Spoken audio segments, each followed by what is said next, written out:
আজ আমরা ৭৯তম বছর স্বাধীনতার সম্পূর্ণ করলাম।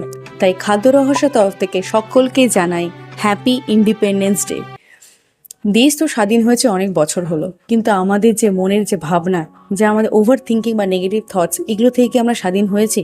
এইগুলো কিন্তু আমাদেরকে শুধু মানসিকভাবে নয়, শারীরিকভাবে অনেক দুর্বল করে দেয়। আমাদের এরকম শারীরিক সমস্যা হঠাৎ করে দেখাইতে শুরু করে, আমাদের পেটের গড়বড় হয়, ব্লোটিং দেখা যায়। এছাড়া অ্যাসিডিটি সমস্যা তো লেগেই থাকে, আমাদের স্কিনটা পর্যন্ত আমাদের খারাপ হয়ে যায়। তাই আজ আমি এই সব বিষয় নিয়ে কথা বলবো। আমি ডায়েটিশিয়ান দেবারতী, আপনাদের স্বাগত জানাই আমার চ্যানেল খাদ্য রহস্যতে। দৈনন্দিন জীবনে আমরা বিভিন্ন রকম কাজ করি, আর এর ফলে আমরা বিভিন্ন রকম সমস্যার সম্মুখীনও হচ্ছি। অনেক সময় ঘটে যাওয়া ঘটনা নিয়ে আমরা ভীষণভাবে ভাবতে শুরু করে দিই। হ্যাঁ, মনে হয় এইভাবে যদি করতে পারতাম, ওইভাবে যদি করতে পারতাম।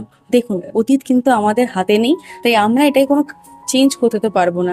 এরকম অনেক সিচুয়েশন আছে লাইফে যেটা আমরা কন্ট্রোল করতে পারি না, তাই আমাদের উচিত বর্তমানটাকে দেখা। দেখুন, ডক্টর স্ট্রেঞ্জের নাম্বার তো আপনার হাতে তো নেই, আর আমার কাছেও নেই, তাই এটা আমরা কন্ট্রোল করতে পারবো না মশাই। আর যদি অনেক কটা সমস্যা একসাথে ভিড় করে আসছে, আপনি কোনটা আগে করবেন কোনটা পরে করবেন বুঝে উঠতে পারছেন না, তাহলে একটা খাতায় লিখে ফেলুন। হ্যাঁ, তাহলে আপনি নিজেই বুঝতে পারবেন কোনটা আগে করবো কোনটা পরে করবো। একটা